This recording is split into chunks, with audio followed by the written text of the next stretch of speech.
कुछ चर्चा करी थी थोड़ी सी। सरकार का पत्र आया हुआ है बच्चों की 11 तारीख तक विद्यालय स्तर पर भारतीय भाषा उत्सव मनाना है। भारतीय भाषा उत्सव का मतलब क्या है कि भारत में बहुत सारी भाषाएं बोली जाती हैं, उन सभी भाषाओं के बारे में थोड़ा थोड़ा जानने की कोशिश करें और उनसे जो फायदा मिल सकता है वो फायदा तो उठाएं। साथ साथ भाषाओं को लेकर अपने देश में जो समय समय पर विवाद उत्पन्न हुआ है ना, झगड़े उत्पन्न हो जाते हैं, भाई उन झगड़ों का, उन समस्याओं का क्या समाधान कर सकते हैं, इसके ऊपर थोड़ी ही चर्चा हमने की थी। तो अब उससे कुछ आगे बढ़ते हैं। जैसा कि मैंने आपको बताया था कि अपने ही देश में हिंदी भाषा का बहुत से राज्यों में विरोध होता है बच्चों। जैसे कई वर्ष पहले तक महाराष्ट्र का नाम सुना होगा, अपना एक राज्य है ना, यस सर। उसकी राजधानी है मुंबई। वहां बच्चों मराठी भाषा बोलते हैं लोग। तो उन्होंने एक बार ये मुद्दा बना लिया था कि जो उत्तर भारत से यहाँ लोग आते हैं ना हिंदी बोलने वाले, भाई उनको हम महाराष्ट्र में नहीं रहने देंगे। इसके ऊपर बड़ा विवाद हुआ था। ऐसे ही बच्चों जैसे तमिलनाडु है अपना, तमिलनाडु एक राज्य है ना, वहां की भाषा है तमिल और वो लोग खुद को उत्तर भारत वाले लोगों से अलग मानते हैं। वो कहते हैं कि उत्तर भारत वाले तो आर्य हैं और हम है द्रविड़। भाई हमारी भाषा और संस्कृति अलग अलग है और ये चीजें बच्चों राजनीति वालों ने ज्यादा बढ़ा दी। जो दरार, जो खाई पैदा कर दी ना लोगों के बीच में, वो राजनीति वालों ने ज्यादा बढ़ा दी, पहले इतनी नहीं थी। तो अब विवाद क्या हो गया, तमिलनाडु में वहां के लोग क्या करते हैं, जैसे इधर में जो सरकार बनती है ना कोई भी, अगर मान ले वो हिंदी भाषा को पसंद करने वाली सरकार है या वो ये मानने वाली सरकार है कि हिंदी ज्यादा लोग बोलते हैं भारत में और हिंदी को पूरे देश की भाषा बना दिया जाना चाहिए, अगर वो ऐसा कोशिश करती है ना कि हिंदी को लागू कर दे सब जगह, तो सबसे पहले बच्चों दक्षिण भारत के 3-4 राज्य हैं जो गैर हिंदी भाषी हैं, मतलब कि हिंदी भाषा से अलग अपनी लोकल लैंग्वेज बोलते हैं। उनमें से तमिलनाडु ऐसा राज्य है जो सबसे पहले विरोध का झंडा उठाता है बच्चों।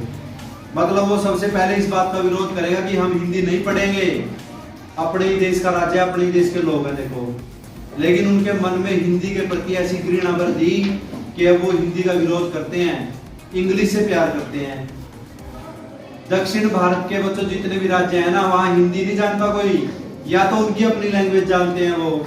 जैसे तमिलनाडु में तमिल भाषा बोलते हैं, तमिल भाषा को तो जानते हैं वो। उसके अलावा जैसे उत्तर भारत में संसद में उन्होंने कुछ भाषण देना है तो वो इंग्लिश सीखते हैं, उसके लिए इंग्लिश में बोलेंगे, हिंदी में नहीं बोलेंगे, क्योंकि हिंदी से वो घृणा करते हैं। ऐसे ही जैसे आंध्र प्रदेश है, जैसे केरल है बच्चों, केरल की अपनी भाषा है मलयालम, कर्नाटक की कन्नड़ है, वही आंध्र प्रदेश की तेलुगु है शायद। तो जो ये अलग अलग भाषाएं हैं बच्चों, वहां के लोग या तो अपनी स्थानीय भाषा बोलते हैं जो उनकी मातृभाषा है, या फिर वो क्या करते हैं बच्चों, अंग्रेजी बोलते हैं और हिंदी से घृणा करते हैं। हिंदी से घृणा का स्तर इतना ज्यादा हो गया बच्चों कि जब भी कोई सरकार ये कोशिश करती है कि पूरे भारत में एक भाषा बनाए जहाँ पर हिंदी भाषा को लागू कर दे, तो तुरंत ही दक्षिण भारत के राज्य विरोध करना शुरू कर देते हैं, सड़कें जाम कर देते हैं, आग लगा देते हैं, वाहनों को फूंक देते हैं। तो सरकार को भी विवश होकर के अपना निर्णय वापस लेना पड़ता है।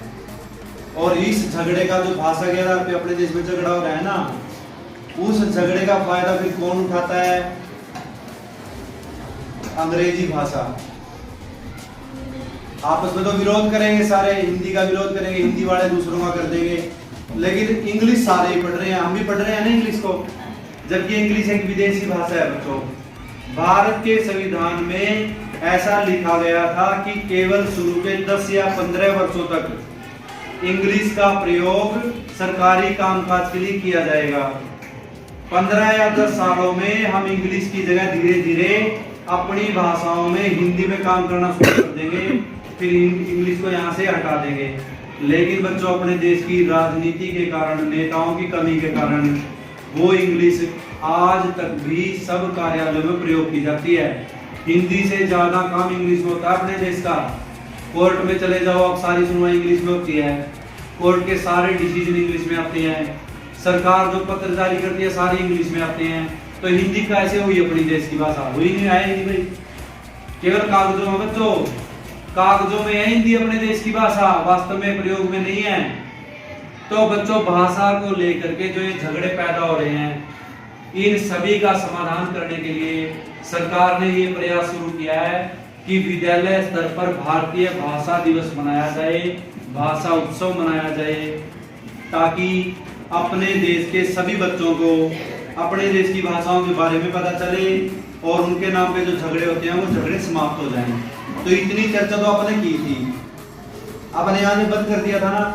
इसके बाद बच्चों आज नया टॉपिक शुरू करते हैं, वो ये है कि देखो अनेक भाषाएं तो बाद में पढ़ी हैं, शुरू में तो क्या था बच्चों को, ये एक भाषा थी और उस एक भाषा को कहते थे अपन नेचुरल लैंग्वेज या प्राकृतिक भाषा या देव भाषा। देव भाषा क्यों कहते थे?